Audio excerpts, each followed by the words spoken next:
Assalamualaikum warahmatullahi wabarakatuh. Waduh, Baiklah pada kali ini, saya Prilia Mentriana, sebagai moderator, untuk, pembahasan teknologi kabel energi, untuk kelompok 3. Kepada kelompok penyaji disilakan. oke, makasih Mayang. Assalamualaikum warahmatullahi wabarakatuh. Perkenalkan sebelumnya rekan-rekan, nama saya Tiffany Safaldi. Eh, Kali ini mewakili kelompok untuk presentasi pertama pembahasan tentang konstruksi kabel. Pada kelompok kami yaitu beranggotakan saya sendiri, Tiffany Safaldi, selanjutnya ada Daryl Tribawah, dan ada Fakri Zukran Mandala dengan dosen pengampu mata kuliah teknologi kabel energi yaitu Bapak Aulia. Selanjutnya masuk ke pembahasan kita mengenai kabel. Apa itu kabel? Jadi kabel ini merupakan media untuk mengantarkan arus listrik yang terdiri dari uh, konduktor, isolator, dan pelindung. Nah, saluran distribusi yang menyalurkan energi listrik melalui kabel yang ditanam dalam tanah, maka itu merupakan suatu yang menjadi uh, pilihan untuk kabel yang ada di dunia, gitu. Kabel untuk ditanam dalam tanah. Nah, selanjutnya kabel bawah tanah ini pada sistem saluran kabel bawah tanah, yaitu penyaluran tenaga listrik melalui kabel-kabel seperti kabel bawah tanah, kabel bawah laut dengan berbagai macam isolasi pelindungnya. Saluran kabel bawah tanah ini dibuat untuk menghindari risiko bahaya yang terjadi pada pemukiman padat, padat penduduk tanpa mengurangi keindahan lingkungan sekitar. Nah, mungkin selanjutnya itu bisa dijelaskan kepada Fahri.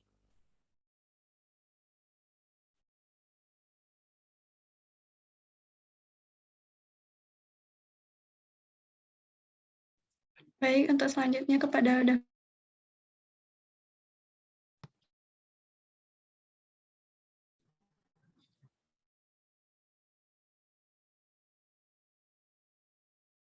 Baik, selanjutnya untuk pembahasan kedua itu konstruksi kabel bawah tanah. Yang pertama itu ada bagian utama dan bagian pelengkap.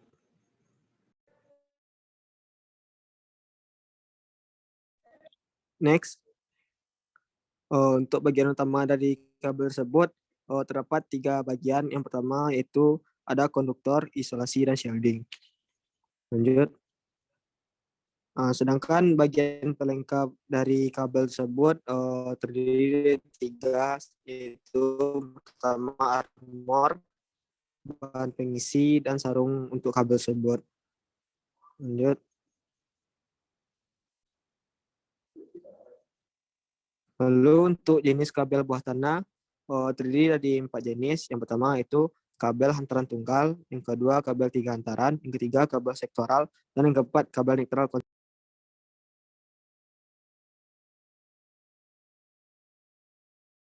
Ya. Lalu untuk jenis yang pertama itu ada kabel ikat atau belted kabel. Kabel ikat adalah kabel yang mempunyai lapisan kertas pengikat.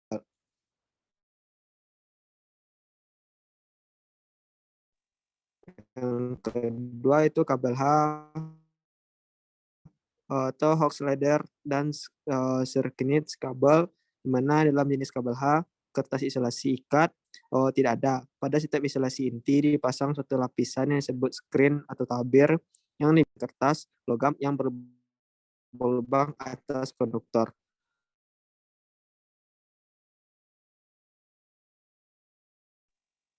Yang ketiga itu ada kabel isolasi sintetis, di mana kabel isolasi sintetis adalah kabel XLPE dan kabel PR.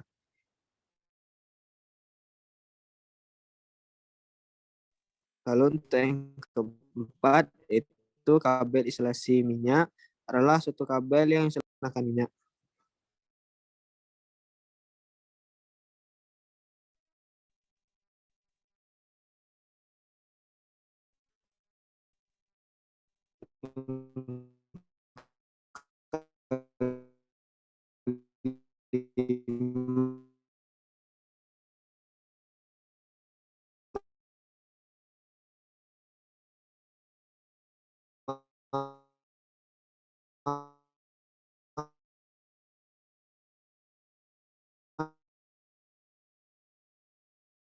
itu ada kabel SL atau super red, lead, dan SA, di mana kabel jenis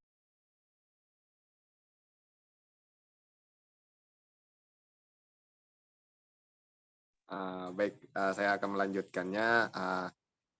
Untuk yang keenam yaitu kabel HSL. Kabel HSL adalah gabungan antara kabel H dan SL, di mana setiap penghantar konduktor diisolasi dengan kertas, lalu dilapisi dengan kertas logam atau semikonduktor.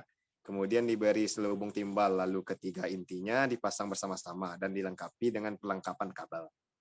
Next. Selanjutnya pembahasan tentang instalasi kabel tenaga. Di sini ada pembagian dua, dalam saluran dan ditanam langsung. Untuk yang di dalam saluran, kabel diletakkan dalam saluran yang ditanam langsung atau saluran udara terbuka setiap rongga. Biasanya berisi satu kabel. Saluran umumnya berbentuk bulat dan memanjang, seperti pipa dengan diameter tertentu. Selanjutnya untuk tanam langsung, yaitu kabel ditanam langsung dalam tanah tanpa melalui saluran pelindung atau dak ataupun pipa. Ke dalam penanaman bervariasi antara 0,1,5 meter. Pada PLN GI, titik kuning GI jalan listrik, PLN melakukan penanaman dengan kedalaman 2 meter. Selanjutnya untuk kabel saluran udara. Saluran udara atau overhead line merupakan sistem penyaluran tenaga listrik melalui kawat pengantar yang ditompang pada tiang listrik. Saluran distribusi yang menyalurkan energi listrik melalui kawat-kawat yang digantung pada isolator antar menara atau tiang distribusi.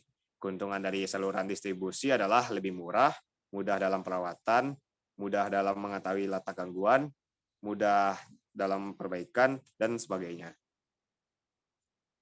Jadi dari penjelasan dari kelompok kami dapat kami simpulkan bahwa kabel yaitu media untuk mengantarkan arus listrik yang terdiri dari konduktor, isolator, dan pelindung.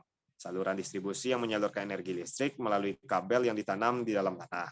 Kategori saluran distribusi seperti ini adalah yang favorit untuk pemasangan di dalam kota, karena berada di dalam tanah, maka tidak mengganggu keindahan kota dan juga tidak mudah terjadi gangguan akibat kondisi cuaca atau kondisi alam.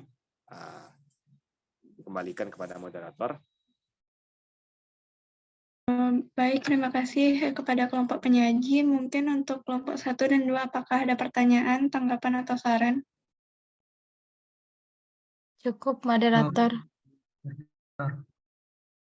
Kalau tidak ada, mungkin sekian presentasi kita pada kali ini. Saya sebagai moderator, mohon maaf atas segala kekurangan. Saya tutup dengan Assalamualaikum warahmatullahi wabarakatuh. Waalaikumsalam warahmatullahi wabarakatuh. Terima kasih teman-teman. Terima kasih